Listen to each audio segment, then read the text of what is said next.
lang sir, malayo sa septic.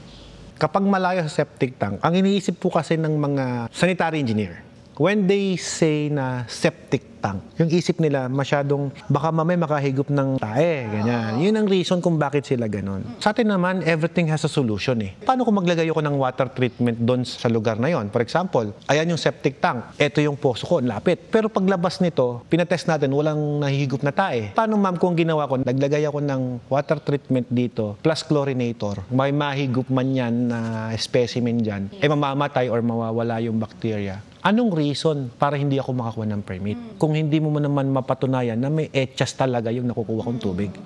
Perfect example namin yung El Nido, Palawan. Ang lupa dyan, buhaghag. Kahit sabihin mong 25 meters ang layo ng septic tank mo doon sa deep well mo, meron talagang positive na E. coli at fecal na nakukuha. Ibig sabihin pala, aprobahan mo yun, may nahihigop kahit na 25 meter. So, logic na lang, dapat hindi mo aprobahan yun kasi may nakukuhang etchas eh. Pero ginawa namin doon, siyempre, wala kaming choice eh. Yun talaga yung water source. Kahit 25 meters away, meron pa rin fecal. May sanction pa rin, kahit ang layo na namin ha. Pag pinatest namin, failed pa din kami. What we did is, naglagay kami ng water treatment. Pag treat namin ng water at lumabas doon, pinatest namin, 0, negative talaga tayo, so pasado tayo. Anong reason para hindi ka bigyan ng permit? Ang reason lang naman para bigyan ka ng permit, patunayan mo sa akin na yung tubig mo safe inumin, walang contamination. Yun, bibigyan ka ng permit.